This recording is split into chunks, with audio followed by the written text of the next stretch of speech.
ना कि अभी तो दोस्तों आप सबका एक बार फिर से स्वागत है हमारे YouTube channel the Indian saga पर। अब यूसुफ सीरीज के हम 20 पार्ट पर आ गए हैं। तो स्टार्ट करते हैं। वीडियो देखने वाले हैं कि आगे क्या होने वाला है। जिस तरीके से वो रानी अब उनसे नाराज हैं और आगे देखो उनके साथ, वैसे तो उनके दिल में जो भी है, लेकिन बट आगे तो जाके सब ठीक हो ही जाएगा एट द एंड।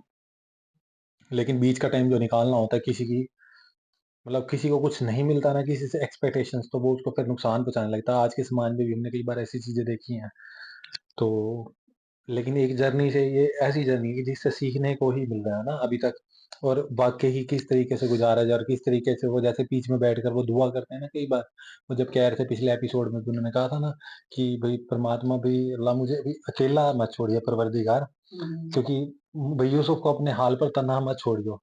ऐसे बोले थे वो, है ना, कि भाई मैं भाई ना इधर का रहूं भाई ना उधर का रहूं। मेन बात तो यही थी, भाई ये लोग मुझे वो ना कर दें। तो इस तरह की बातें जब हम सुनते हैं, सब कुछ होता है, तो कहीं ना कहीं वो काम में आती है हमारे। तो फिर स्टार्ट करते हैं। वीडियो लाइक सब्सक्राइब और शेयर करते रहिएगा, फिर इसके बारे में बात करेंगे।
खूबसूरत जगह है। मैं बारहा आके हमरा यहाँ आई हूँ, लेकिन कभी भी थकन का एहसास नहीं हुआ।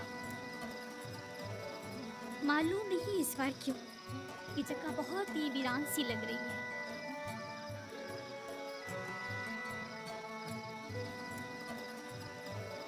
हालांकि पहले दिल नशीन थी।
मोती, बानो, इतना बड़ा मोती।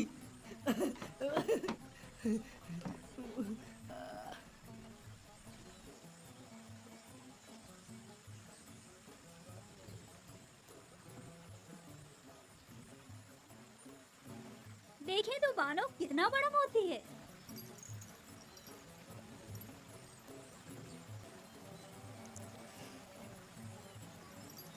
खूबसूरत है।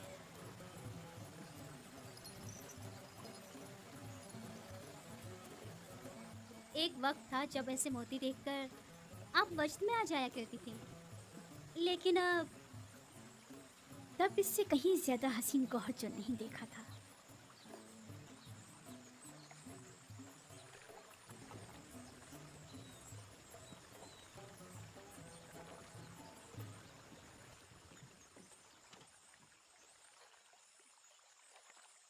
मेरी बच्ची, तुम्हें क्या हो गया? लगता है तुम खुश नहीं हो।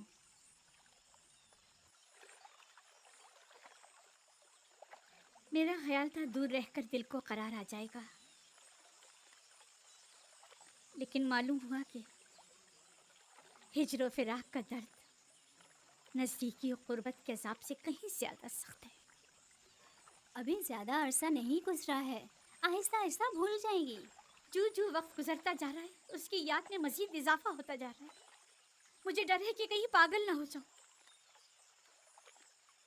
कहो कश्ती को वापस ले चलें। इजाज़त दें तो चंद रोज़ और गुजार लें। अगर मौसर साबित ना हुआ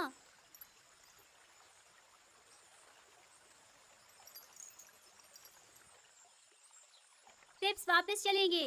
कश्ती वापस मोड़ लो। सब तैयार हो जाएं, चप्पू पानी के अंदर।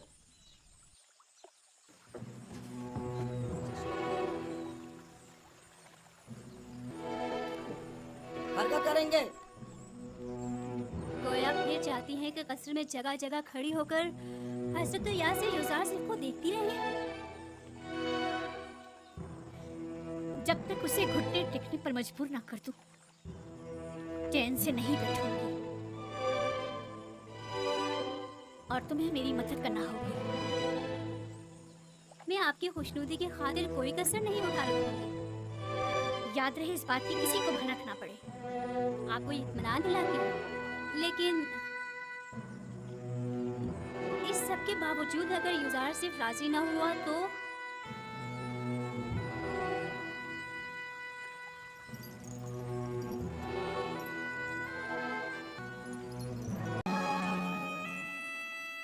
उसे मार डालूंगी।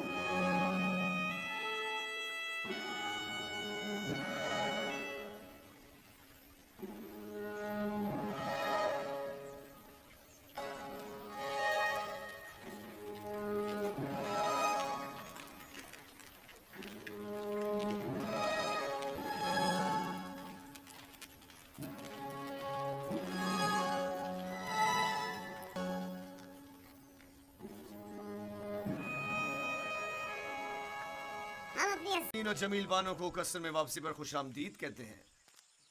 सिपास गुजार हूँ मेरे खुदा। सफर तो खुशगवार गुजरा होगा। हाँ, खूब गुजरा। कस्र में खुश आमदीद बानू। शुक्रिया युजारसी।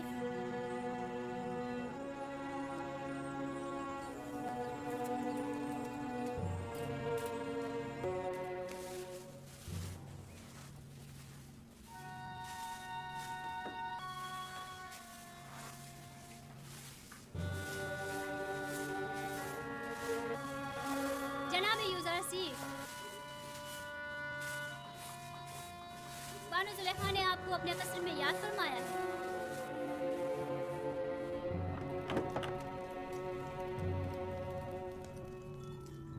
जनाब युजारसी अंदर आने की इजाजत चाहते हैं।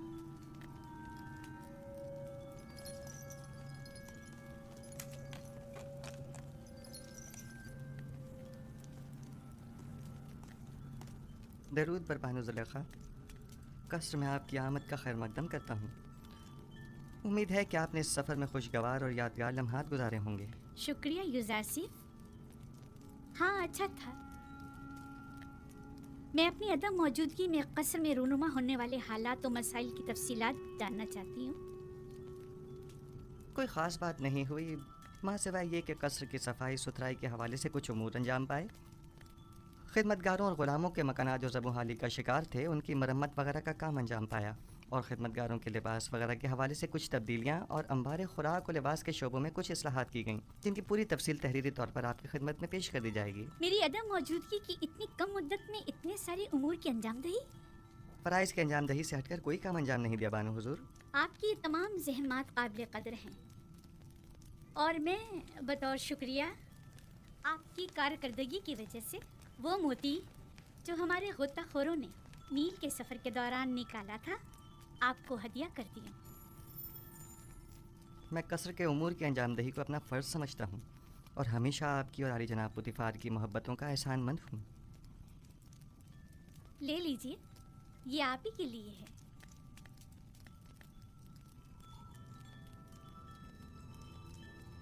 सिपासगुज़ार हूँ बानो।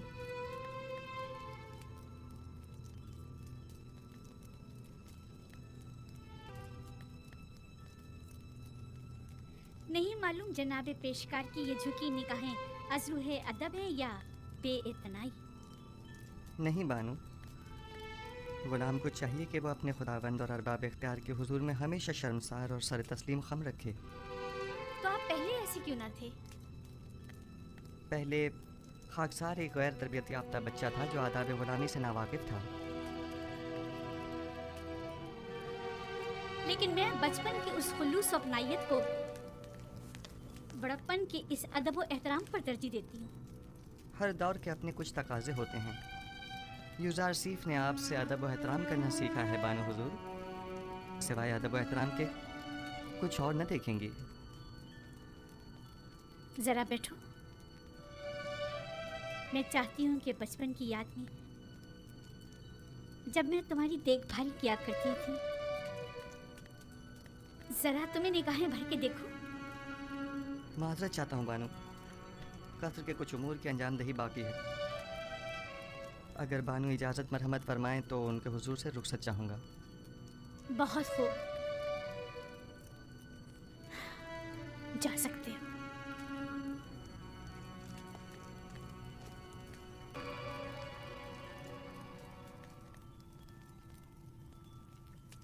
मैं समझी नहीं, खुदावन से इनकी मुराद आप थी या उनका अपना खुदा? देखा देखा कितना जबान दराज और होशियार है। बेइतनाई और गुरूर को तवाज़ुन और फरूतनी का नाम दे रहा है।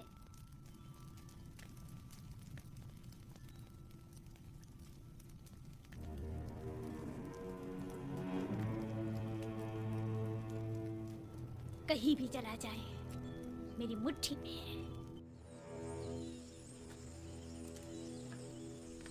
नीमे साहबू,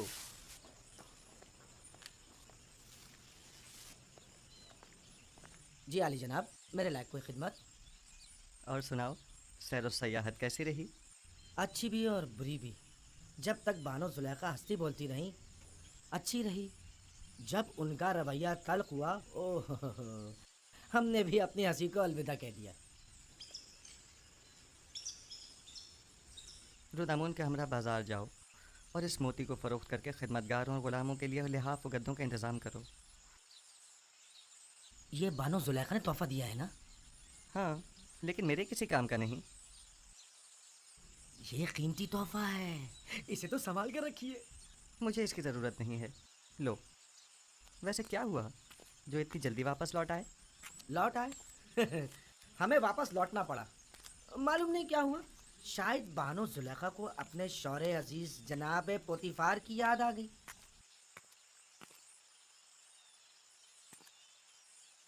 हालात पर नज़र रखो, खुसूसन कारी मामा पर कड़ी नज़र रखना। कोई ख़ास बात हो तो इतला करो। कोई ख़ास बात है? मैं फ़िक्रमंद हूँ। ख़तरे की बू आ रही है। कुछ शरीर लोगों के जहनों में साजिशें पनप रही हैं। गलत कर रहे हैं। कौन है? हवस की मारी ख़वातीन की निरंगियों और चिलतरबाजियों से तो खुदा की पनाह मांगनी चाहिए। तो मामला इश्क का है, हाँ? जो भी आपका आशिक हो जाए हक बजानी पे खताकार नहीं। खता तो जनाब युजार सीफ की है जो दिलों का शिकार करते हैं। मुखसर तो वो हैं जो देखें और दिल ना दे बैठे। बस करो नीनी साबू। बाप दादा की कसम, क्या किसी को हक नहीं कि आप जैसे खूबरू नौजवान का गर्विदा हो जाए? मेरे हुस्न की मिसाल तो खुश आवाज़ परिंदे की सी है जिसकी दिल नशीन आवाज़ हमेशा उसकी असीरी और गिरफ्तारी का सबब बनती है। लेकिन चिड़िया अपनी मामूली आवाज़ के बायस आज़ादाना हर जगह उड़ती फिरती है, असीरी और गिरफ्तारी के खौफ से बेनियाज। अगर मेरे खुदाओं के बस में कुछ होता तो यकीनन आपके लिए दुआ करता, लेकिन आपका अपना खुदा ज़्यादा कुदरतमंद है। हाँ, मेरा खुदा कादिर मुतलक है, इसमें कोई शक न करना। लेकिन नहीं मालूम क्यों कुछ अरसे से मुझ पर उसकी नज़र करम नहीं। न वही, न फरिश्ता वही, न ख्वाब, न इल्हाम। मुझे ऐसा महसूस होता है जैसे मैं तन्हा होकर रह गया हूँ। बस औकात तन्हाई और ख़तरे के मौके पर इंसान एक ऐसी रस्सी का मोहताज होता है जिसे वो थाम सके, पनाहगाह का मुतलाशी जिसके साए में पनाह ले सके।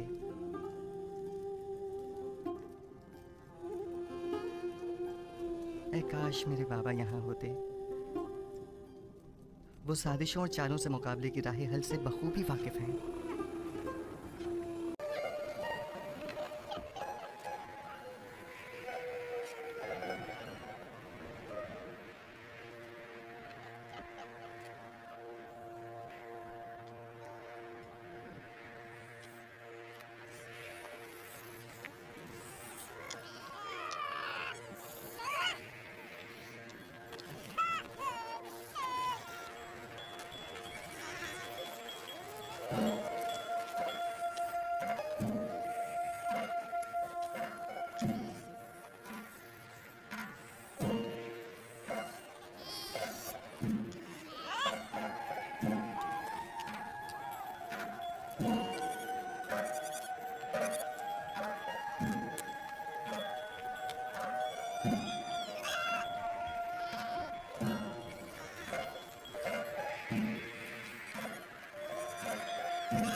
मानो हुजूर,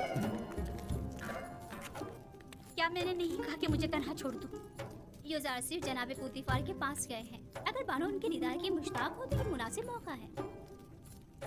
मेरा आईना लेकर आओ।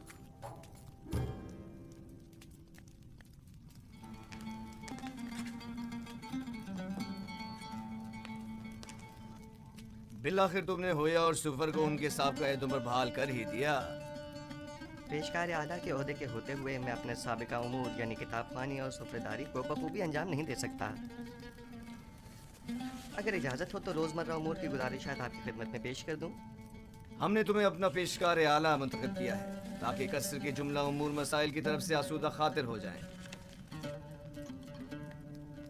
तुम्हें गुजारिशात पेश करने की कोई जरूरत नहीं, हमें तुम पर मुकम्मल भरोसा है। खुदा करे कि मैं आपके इस यकीन और एतमाद पर पूरा उतरूं। तुम एहलियत रखते हो, अगर ना रखते होते तो इस मकाम तक ना पहुंचते। कंगी को अगर सर पर दगा दी जाती है तो महज इसलिए कि वो गिरा कुशाई करती है।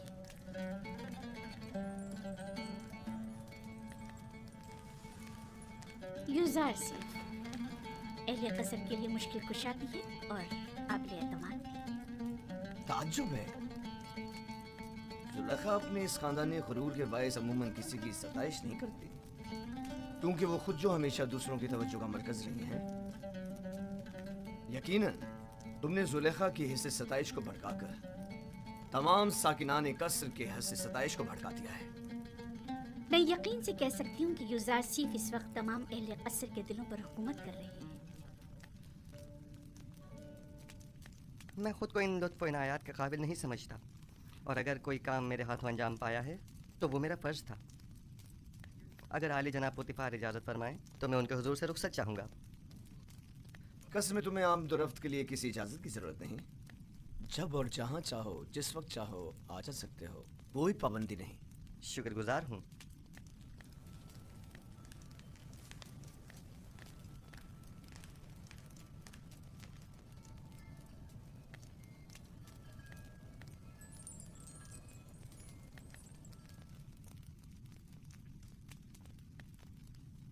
कोई बात हो गई है? युजार सिर्फ पहले तो हमारे साथ बड़ी अपनाइयत से मिला करता था, लेकिन अब मैं काफी अरसे से महसूस कर रही हूँ कि वो नजरें चुराने लगा है। मुझे यकीन है कि जो कुछ भी है वो महज युजार सेफ की शर्म हया के बायस है।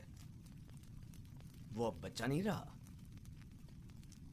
वो खूबरू हसीनाओं के चेहरों पर नजर डालने को बेअदबी और बेहयाई शुमार करता है।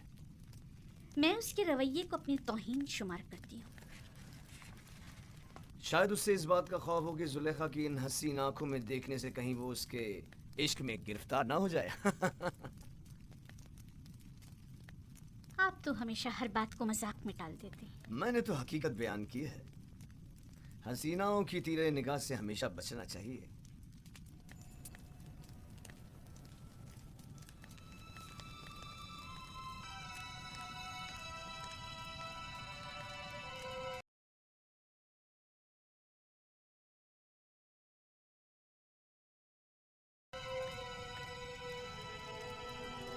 जुलेखा और युजार सिर्फ का रवैया खैर मामूली था।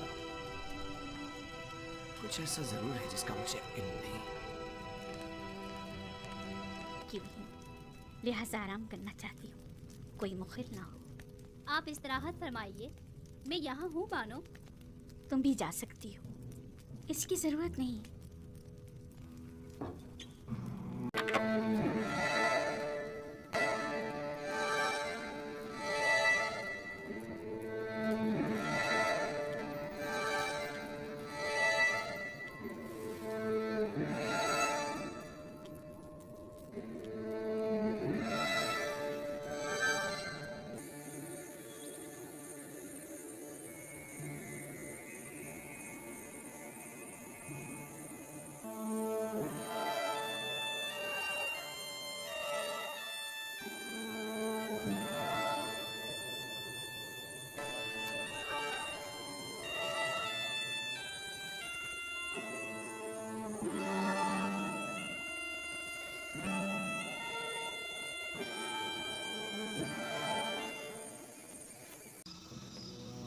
बंदा, मैं खुद को तेरी पनाह में देता हूँ। मैं कमज़ोर नातवा हूँ और वसवसे डालने वाले शैतान के फितनों के मुकाबिल सिवाय तेरी कोई पनाहगाह नहीं रखता।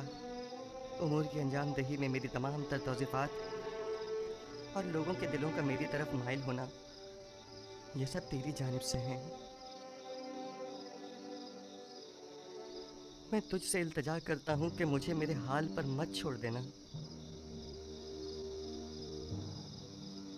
परवरदिगारा, कहीं ऐसा ना हो कि इस वसी फैलाए हुए जाल के ताने बाने में उलझ कर रह जाऊं और ऐसे में मेरा कोई मददगार भी ना हो।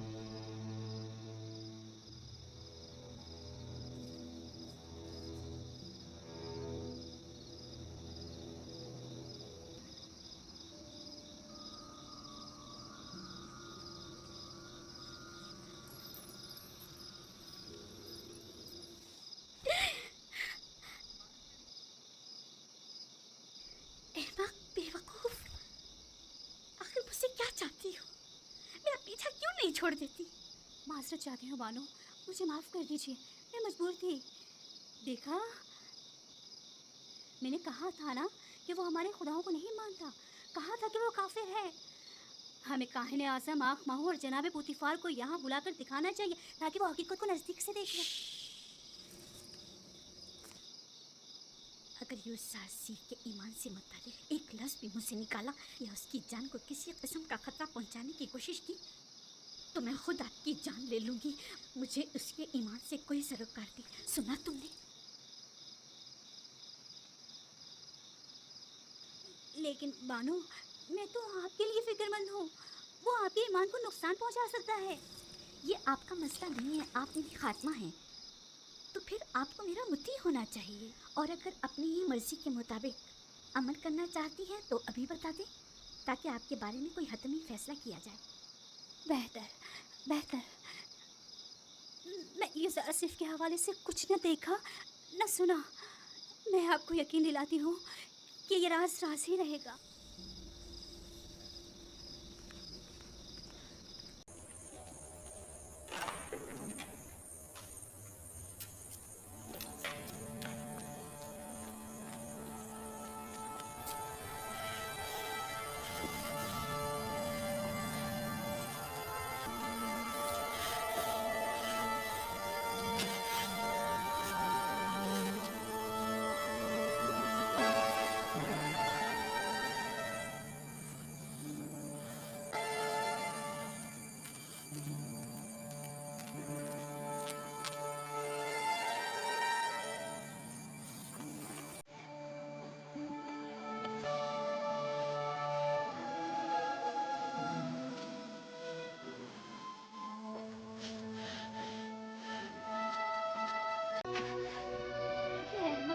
एक मशवरा देना चाहती हूँ, सुनेंगे?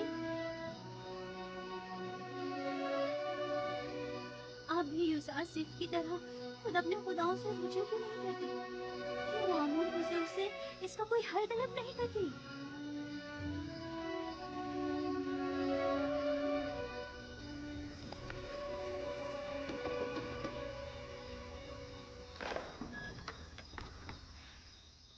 दुरूद बरबानो हुजूर, इतनी रात गए कैसे आना हुआ? हम इबादत के लिए आए हैं।